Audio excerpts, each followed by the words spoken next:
ಇನ್ನು ಧರ್ಮಸ್ಥಳದ ಬುರುಡೆ ಕೇಸ್ನಲ್ಲಿ ಬುರುಡೆ ಕೊಟ್ಟವರು ಅವರನ್ನು ಬಿಟ್ಟು ಇವ್ರನ್ನ ಬಿಟ್ಟು ಅವ್ರು ಯಾರು ಅನ್ನೋ ರೀತಿಯಾಗಿ ಆಗಿ ಹೋಗಿದೆ. ಯಾಕಂದ್ರೆ ದಿನದಿಂದ ದಿನಕ್ಕೆ SIT ತನಿಖೆ ಚುರುಕಾಗ್ತಾ ಇದ್ದು ಇವತ್ತು ಕೂಡ 6 ಜನರನ್ನ ವಿಚಾರಣೆ ನಡೆಸಲಾಗಿದೆ. ಸ್ಥಳಕ್ಕೆ ಕರೆದೊಯ್ದು ಶೋಧ ಕಾರ್ಯ ಕೂಡ ನಡೆಸಲಾಗಿದೆ.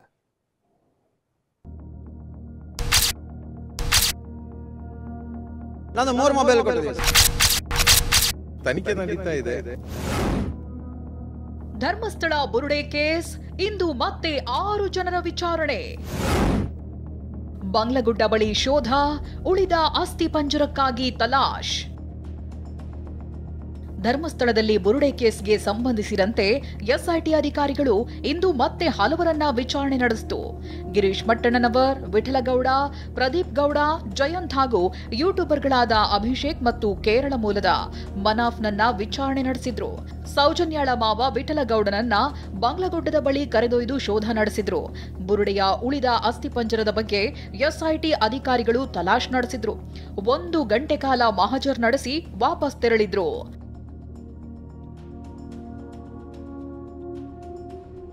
ಸ್ಥಳ ಮಹಜರು ವೇಳೆ ಆಗಮಿಸಿದ ಕುಡ್ಲಾ ರಾಂಪೇಜ್ ಯೂಟ್ಯೂಬ್ ಚಾನೆಲ್ನ ಅಜಯ್ಗೆ ಸ್ಥಳೀಯರು ತರಾಟೆ ತಗೊಂಡ್ರು. 52 ಬುರುಡೆ ಸಿಕ್ಕಿದೆ ಅಂತ ಸುಳ್ಳು ಮಾಡಿದ್ದ ಅಂತ ವಾಗ್ವಾದ ನಡೆಸಿದ್ರು.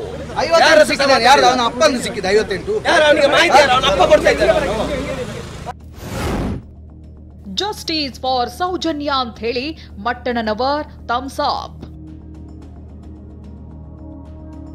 ವಿಚಾರಣೆ ಬಳಿಕ ಮಾತನಾಡಿದ ಗಿರೀಶ್ ಮಟ್ಟಣ್ಣನವರ್, ವಿಚಾರಣೆ ತುಂಬಾ ಚೆನ್ನಾಗಿ ನಡೆದಿದೆ, ಜಸ್ಟಿಸ್ ಫಾರ್ ಸೌಜನ್ಯ ಅಂತ ಹೇಳಿ ಥಮ್ಸ್ ಅಪ್ ಮಾಡಿದ್ರು.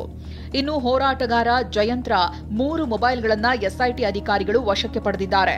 ತನಿಖೆಯಿಂದ ಸತ್ಯ ಹೊರಬರುತ್ತೆ ಅಂತ ಜಯಂತ್ ಹೇಳಿದ್ರು. ಹಾಗೆ ನನ್ನ ಕಡೆಯಿಂದ ಕೊಡಬೇಕಾದ ಎಲ್ಲಾ ಮಾಹಿತಿ ಕೊಡ್ತಿದ್ದೀನಿ ಅಂತ ಯೂಟ್ಯೂಬರ್ ಮನಾಫ್ ಹೇಳಿದ್ದಾರೆ.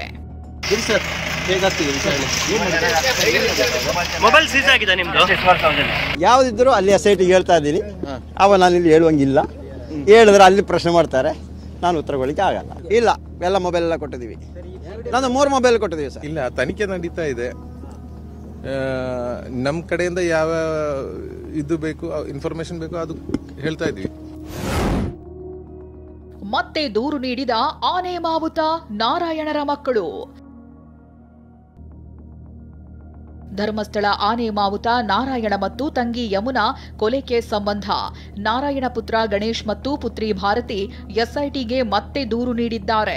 ಹೈಕೋರ್ಟ್ನಲ್ಲಿ ಕೇಸ್ ಇದ್ದ ಹಿನ್ನೆಲೆಯಲ್ಲಿ ದೂರು ತೆಗೆದುಕೊಳ್ಳಲು ಆಗೋದಿಲ್ಲ ಅಂತ SIT ಹೇಳಿತ್ತು. ಇದೀಗ ಹೈಕೋರ್ಟ್ನಿಂದ ದೂರು ಹಿಂಪಡೆದು ಮತ್ತೆ SITಗೆ ದೂರು ನೀಡಿದ್ದಾರೆ. ಇನ್ನು ಧರ್ಮಸ್ಥಳ ವಿರುದ್ಧದ ಷಡ್ಯಂತ್ರ ಪ್ರಕರಣದಲ್ಲಿ ಯೂಟ್ಯೂಬರ್ಗಳ ನಡುವೆ ಕಿತ್ತಾಟ ನಡೆಯುತ್ತಿದೆ. ಯೂಟ್ಯೂಬರ್ ಚಂದನ್ ಗೌಡ ಹೆಸರನ್ನ ಬೇಕಂತಲೇ ನಾವೇ ಸೇರಿಸಿದ್ದಾಗಿ ಯೂಟ್ಯೂಬರ್ ಸುಮಂತ್ ಸ್ನೇಹಿತನ ಜೊತೆಗಿನ ಫೋನ್ ಕಾಲ್ನಲ್ಲಿ ಹೇಳಿಕೊಂಡಿದ್ದಾನೆ. ಸೇರಿಸಿದ್ದು ನಾನು ಚಂದನ್ ಗೌಡನ್ನ. ಎಲ್ಲಿಗೆ? ಕೇಸ್ಗೆ. ಚಂದನ್ ಗೌಡನ್ ಸೇರಿಸಿದ್ದು ನಾನು. ಲೀಸ್ಟ್ ಅಲ್ಲೇ ಇರಲಿಲ್ಲ, ಇವ್ರುಗಳು ಮಾತ್ರ ಇದ್ರು. ಏನೇ ಹೇಳಿ, ಧರ್ಮಸ್ಥಳ ವಿರುದ್ಧದ ಷಡ್ಯಂತ್ರ ಪ್ರಕರಣದಲ್ಲಿ ದಿನಕ್ಕೊಂದು ವಿಚಾರ ಬೆಳಕಿಗೆ ಬರ್ತಿದೆ. ಪೃಥ್ವಿರಾಜ್ ಜೊತೆ ಅಶೋಕ್, TV9 ಧರ್ಮಸ್ಥಳ.